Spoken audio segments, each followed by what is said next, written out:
Stand, Kneel, Now What? Season 2, Episode 21, Catholic Vocabulary, Part 1.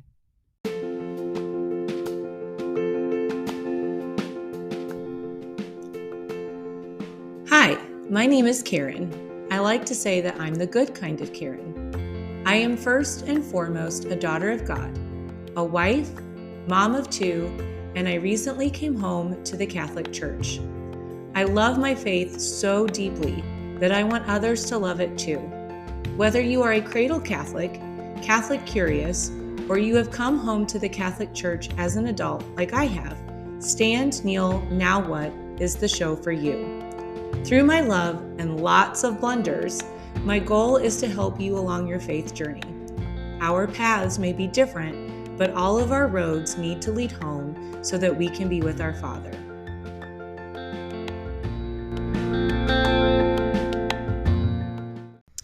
Hi everyone, welcome to Stand, Kneel, Now What? I'm your host Karen Estep, and I really am extremely excited about today's episode because I am using my master's degree and I'm going to get into that here in just a minute. So I'm going to give you kind of a view for the rest of this month, which is June, and then what I will be doing in July, and then I will be coming back in August. So the rest of June, I plan on doing a vocabulary lesson each week. And I'm doing that because this idea was playing around in my head, because for the Harrison Bucker speech, I was really surprised at how many people, Catholics included, forgot that vocation in the Catholic sense does not mean your career. It means what we are called to as we serve God. And so that kind of sparked this whole okay, so how are we going to kind of bridge the gap between Protestantism and Catholicism? Because it was a lot of Protestants that didn't realize that vocation doesn't mean career, because vocation in a secular sense does mean career. So I had this idea go through my head. Of really doing this kind of vocabulary class for everyone. So today's vocabulary class is going to be actually quite fun, kind of funny, lighthearted. And then in the next couple of weeks in June, we will kind of dive a bit deeper into some Catholic vocabulary that you may need a refresher on, or you can use to talk to your Protestant friends, or Protestants that may be interested in Catholicism could also learn something from. So we're going to call June not only the Sacred Heart of Jesus month, but we're also going to call it Vocabulary Class month. And I'm glad you're here, and I'm glad you're here for it. So here's the bigger view. So that will finish out June. And then I will be taking a mini break in July and part of August, probably, just because the podcast, as much as I love it, is also a one-woman show. I do get inspiration from the Holy Spirit. However, it's me that writes, produces, edits, and does social media. So I need to take a break just, to kind of be more present with my family and do all the family fun vacation things that we have planned in July. But I will be back. I just need to take, a month and a half off. Everybody, typically gets 6 weeks of vacation. So that is what I'm going to take. Anyway, so I hope you understand. I will still be online, doing things online, maybe doing odd one out. We'll see. But I just need to take just a teeny step away just to do stuff with my family. And then I will come back and be rested and have a lot more information to share in the podcast format, which I really, truly love. It's taken me about a year to love it, but I really, truly love doing this platform and having this community of people. And so here we go. Now, every week we start with a prayer that is uniquely Catholic.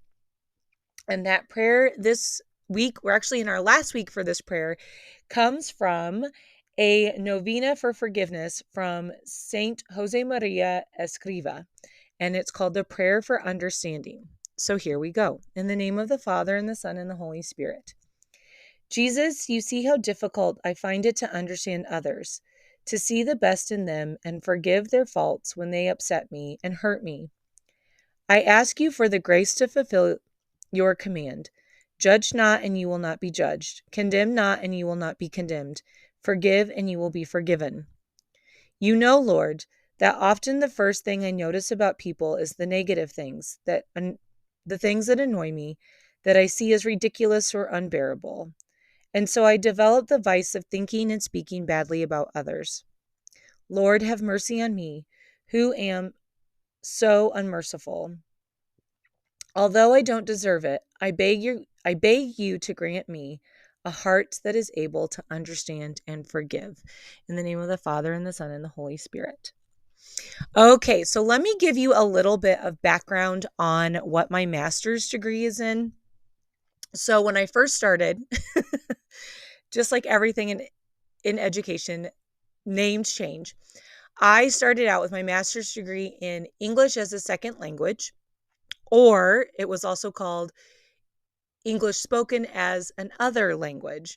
So when you saw that, like my degree says ESL, ESOL. However, when I got my first job, everybody decided to change ESL /ESOL into ELL. And that changed from English as a second language to an English language learner.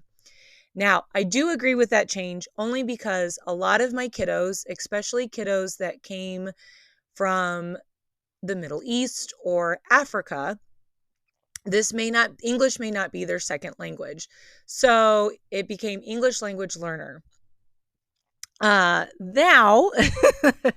it has changed again to English language development. And what I basically had to learn was that language is amazing and beautiful and wonderful and ever changing.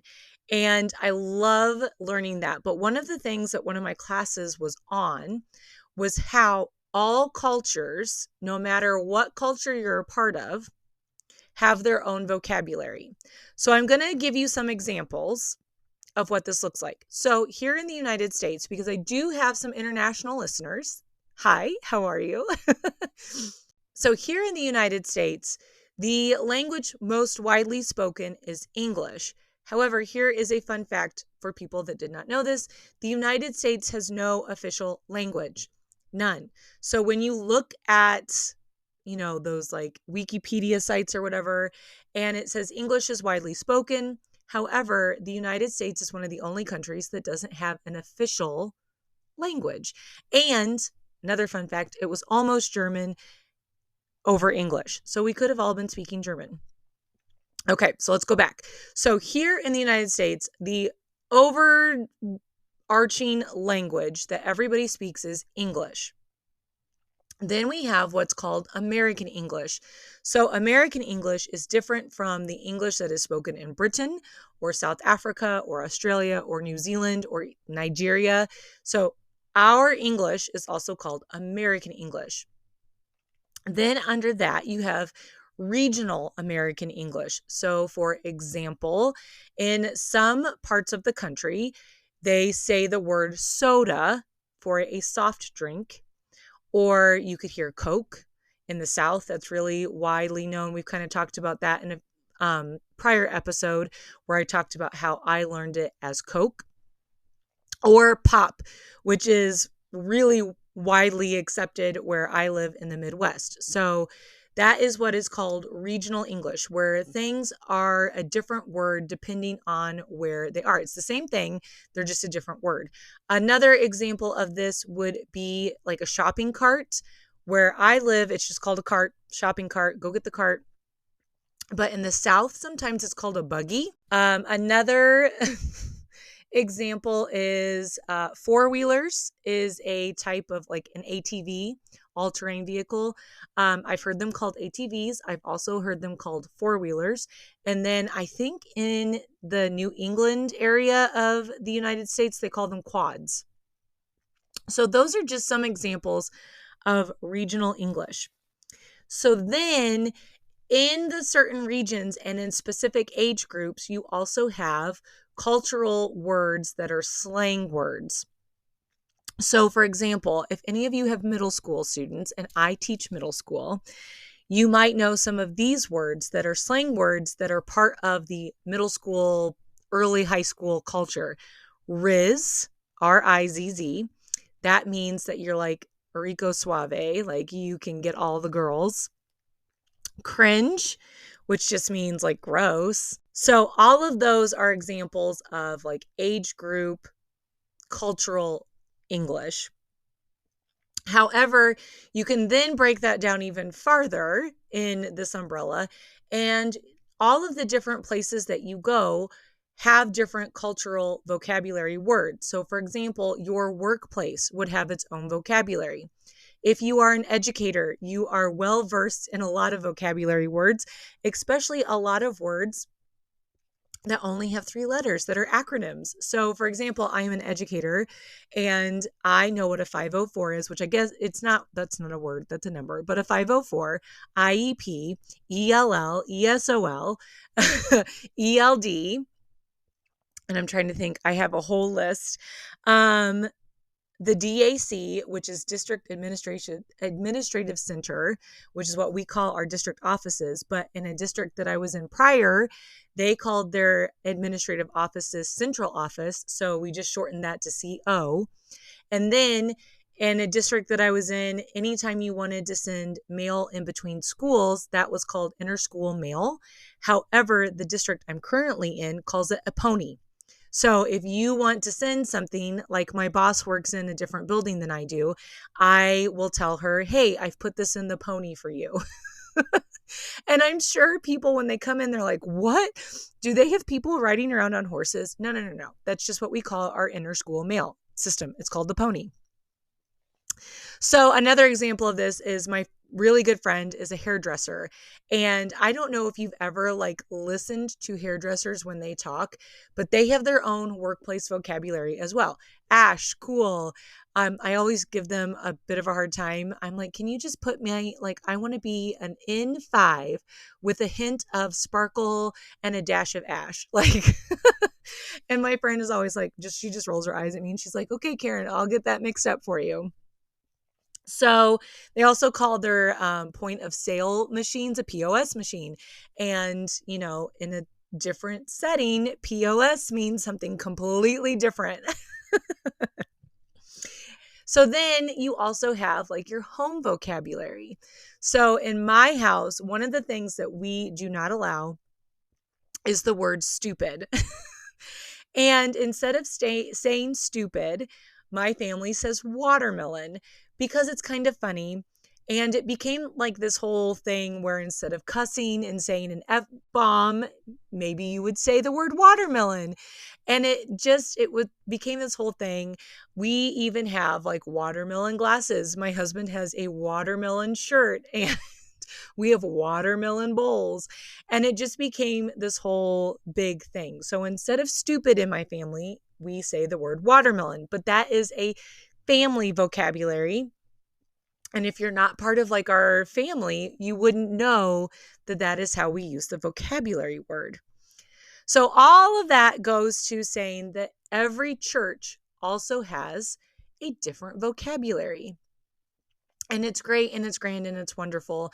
And this is the part of English that I really love. It's just that seeing how because English is watermelon, in my opinion. It's a very hard language to learn, but I love learning all of these little groups that have their own group of English. And in fact, one of the projects I did in college is that I did like a campus vocabulary list, because if you are a newcomer coming into our college campus, you may not know some of the stuff that's just thrown around. An example of this, this is so embarrassing, but it will tell you the kind of life I lived. There was a bar in the town that I lived in, and it had an actual name. I am not going to tell you the name of this bar, but no one called it that. Everybody called this bar the Dark and Dirty. And so I can't believe I'm saying this. So anytime you would talk about this bar, no one really called it by its name. Everybody was just like, oh, are you going to the Dark and Dirty tonight? Someone that wasn't a part of the campus or that culture may have no idea what you were talking about. So that is one of the things I love about English. So not only do all these random places have their own way of saying things, but churches do as well. So I'm going to give you 4 vocabulary terms today and just kind of discuss them really quickly. And next week we'll go a little bit deeper, but I kind of wanted to also give you a background of why I'm doing this and how much I love English and how much I love learning new vocabulary. I just think it's so fun and it's interesting. I love learning regional English as well and just learning what different places in the United States call things. And the other really funny thing that I learned in my master's classes was that you can take someone from a foreign country and teach them to speak in English, but depending on where they are learning English, they could have a different accent. So if they are learning English in the deep South, they will have a Southern accent when they speak English. Or if they were learning English in Boston, they may learn how Bostonians speak. And if you've never heard Bostonians speak, I absolutely love it. It's one of my favorite. I don't know if you call it a dialect or what you call it. Boston accents are very fun. And I just absolutely love them. So here are the 4 vocabulary words that we're going to talk about today in a Catholic context. So the first vocabulary word is Cradle Catholic. Now, this is one that when I first became Catholic, I heard people throw this out and I was like, I have no idea what it means. So a Cradle Catholic is someone who has been Catholic since they were born. They were baptized into the Catholic Church and they have been Catholic their entire lives. They haven't really gone on a huge faith journey away from the Catholic Church. They've kind of stayed the course and stayed in Catholicism their entire life. So just anybody who has been a Catholic from the time that they were baptized up until their current life, that would be a Cradle Catholic. All right. The next term we're going to talk about is a revert, or someone who has had a reversion back to the Catholic faith. So they are called reverts. And those are people that started maybe as a Cradle Catholic and then fell away from Catholicism for a little bit and have returned. And so those are people that we call reverts. So they were Catholic from the start, walked away for a little bit, or just didn't go to church a lot, or just fell away from the faith, and then they have come back to the church. And there's a whole list we could go for, reversion. Those people may be people that haven't gone to confession for a while and they return and they go to confession so they can receive the Eucharist, all this stuff. It's really cool. I love reversion stories. The next vocabulary word is a convert. I do not consider myself a convert because I have been Christian for my entire life. I was baptized as a Lutheran, and then I went to church starting in 2nd grade all the way up. So I don't consider myself a convert, only because I consider it coming home to the Catholic faith. But a convert might be somebody who was atheist growing up and now is in Catholicism. It can be somebody like me. I just don't like the term for myself.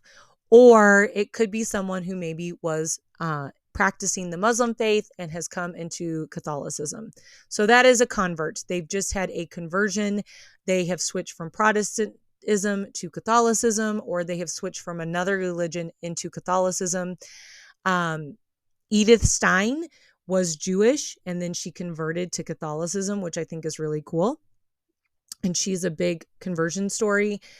Some other big conversion stories right now that you may have heard of are Shia LaBeouf, who is an actor who converted to Catholicism recently.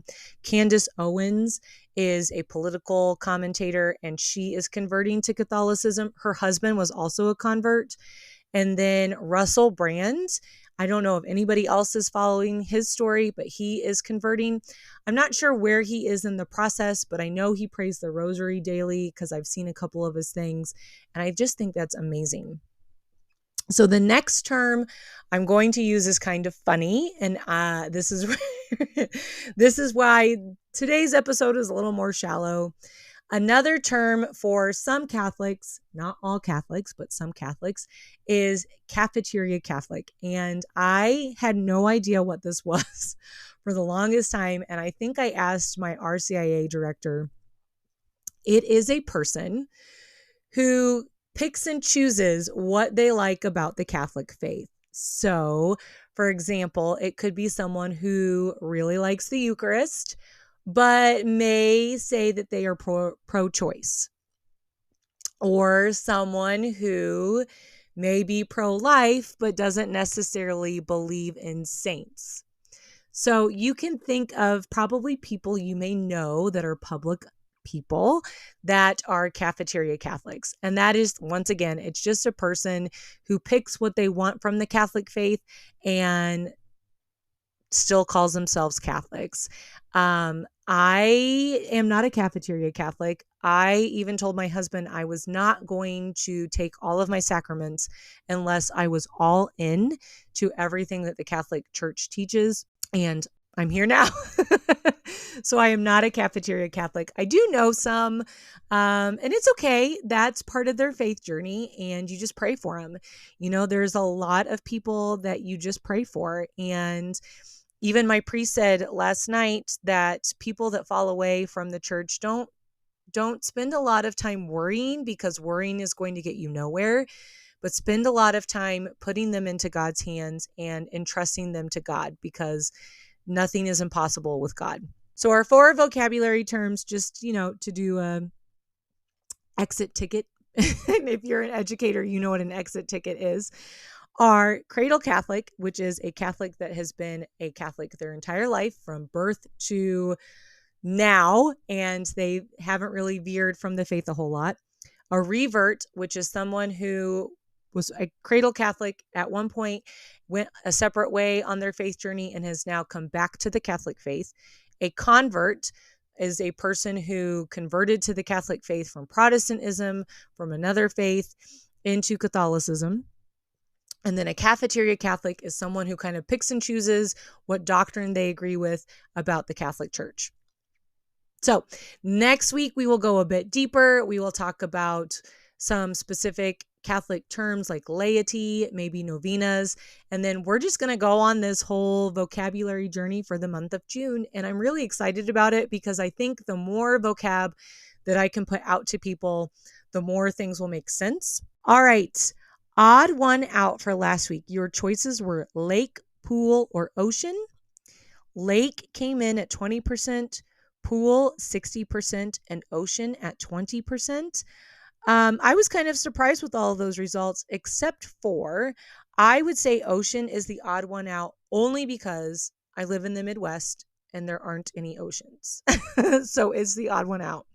Okay, this week, since we are talking about slang and vocabulary, and I kind of went through all of that fast, I have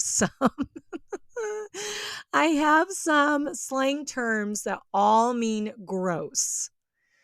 Okay, so you get to pick which one is the odd one out. All of these slang terms mean gross. They came from different time periods. So here we go. Cringe is what my middle schoolers currently say if I'm being gross. Ew, cringe, Mrs. Estep. Ew. Okay, so cringe, grody. My husband doesn't remember this, but I remember in the 80s. And by the way, I am not that old, but I do remember my sister or seeing something that my sister did, and it was like grody to the max. So grody is the next one, or ew, as if, being from the 90s. So cringe, grody, or ew, as if are your choices for odd one out this week. Thanks for sticking with me this week. I cannot wait to go on this vocabulary journey with you. And please be sure to tune in next week to learn some new vocabulary words.